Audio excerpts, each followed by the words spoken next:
This is a daily movement mobility routine I do every single day, and I've been doing it for about 9 years now. I might change around a few exercises, but what's important is the intensity of these exercises. They're low enough intensity, but what they're doing. So I'd ask you, if you have back pain, for example, how often do you move your spine through its full range of motion in a controlled manner? How good are you at spinal movement? I would suggest getting really skilled at it. This is something when I was going around paying thousands of euros to try and get someone to fix my back pain I was unaware of. Movement first. So I'm segmentally moving my spine here, not just doing the standard cat-cow, trying to move it in a spinal segmentation, almost like a wave, right? That first exercise. So go back and check that out. This, I'm almost moving my spine like a skipping rope. Okay, so you can see the way I'm doing my legs here. It's side, almost going in a circular motion and then reverse the motion. This took me a while to get good at. Again, spinal movement, look at it like a skill. Get more skilled at it. And when I think about movement, I think about it as a two-way street. Yes, our brain is requesting that certain muscles contract to pull joints into certain ranges of motion.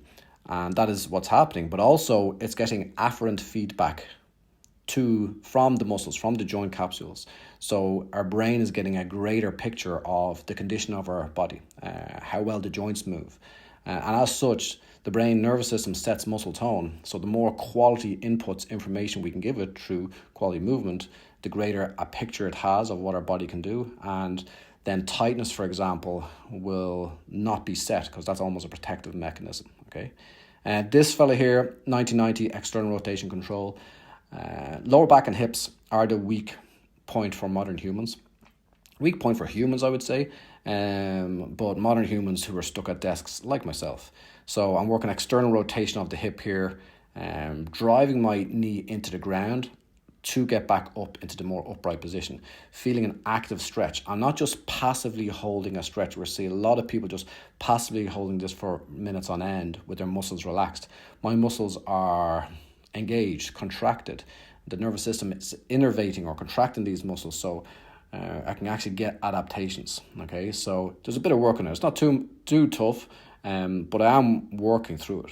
Even what I'm doing with the hips here, trying to keep the knees almost as far apart as possible, and yeah, just getting some smooth, good quality movement in the hips. I sit at a desk for long periods myself, so I really need to get the lumbar spine moving, get the hips moving. That pause there in the middle, I was driving my knees apart to kind of lengthen the adductors. Moving on, I'm just going to show you from another angle here, okay? So play around with this.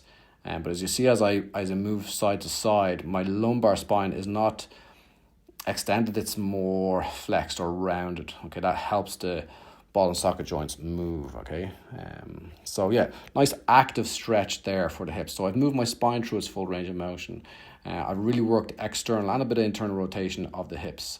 Now going into some shoulder movement. Surfing, swimming is a big sport of mine. I've had several shoulder surgeries due to dislocations. So even despite that, I want to move them in their largest range of motion to keep them moving well. Okay, so these are shoulder cars, controlled articular rotations. Going fairly quick. This is, you could slow down. Again, I've been doing this a long time. I've good control here. You'll note the way the hand rotates at the top and back of the hand faces the hip at the bottom. And nice, controlled, full range shoulder movement. When you think of mobility, use it or lose it applies. So if we're not moving in our full range of motion regularly, gradually we lose mobility until we get to, I'm 50 my next birthday, but I see guys my age who don't do any of this stuff and they're getting stiffer and stiffer and stiffer, losing range of motion, losing control all the time, okay? So it's really important, okay?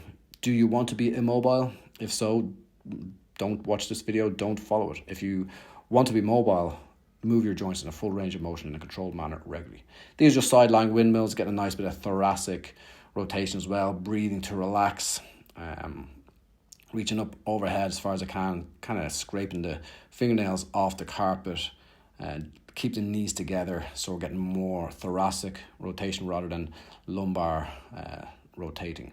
The further you go up the spine, the more mobile it is when you think about it. So thoracic spine is quite mobile. Our neck is very mobile.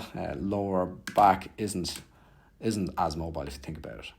These guys are quadruped cars, controlled articular rotations. And give these a go. These are also something we use as an assessment tool. We do a movement assessment for every single client who comes in. And very often when people are doing this, that's my right leg, so their left elbow will be bending, their back will be getting involved, and basically they cannot decouple hip and spinal movement. I did a bit of correction there if you noticed. But this is really key, okay? If you have back pain, I would look at how your hips are functioning.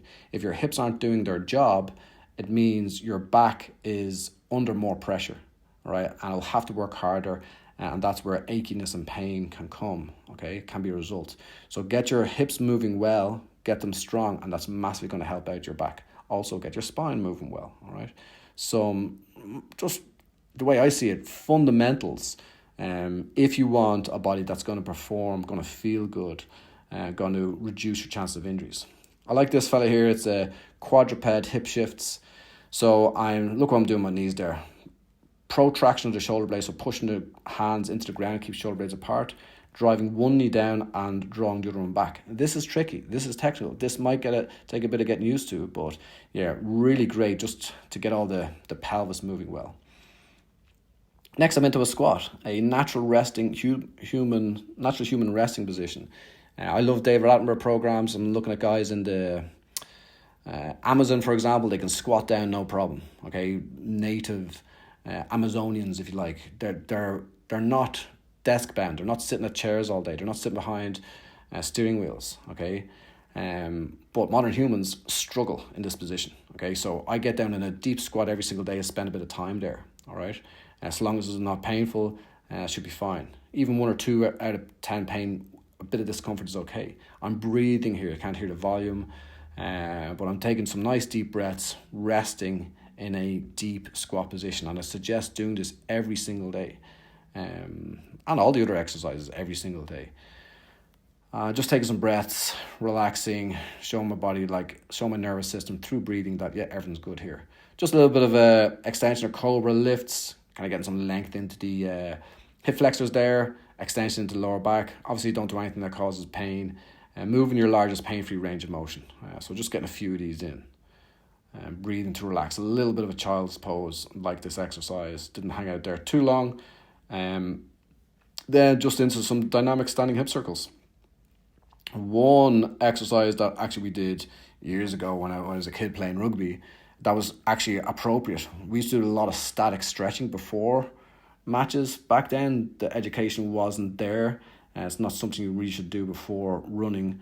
Shouldn't be overly statically stretching, but dynamic stuff is grand. And this is something I would suggest, and I've asked clients to do or prescribe them for at their office. If you're sitting at a desk, and get the hips moving, stand up, take movement breaks. Some neck movement to finish off, north, south, east, west, I call these. Then going into cars, some controlled articular rotations for the neck. Again, stuff you can do at your desk. We all fit in our physical training into nice, neat 1 hour slots, when in reality, our body has evolved to move all day as hunter-gatherers. So that's a 9-minute movement mobility routine. I would do something very similar every single day, and I'd invite you to do the same. First thing in the morning works well, but you can take individual exercise and do throughout the day. It works well in the evening as a pre-sleep routine, help us get rid of that tension throughout the day and that stress. Getting some synovial fluid into the joints there with those last few. Give it a go, and any questions, do let me know.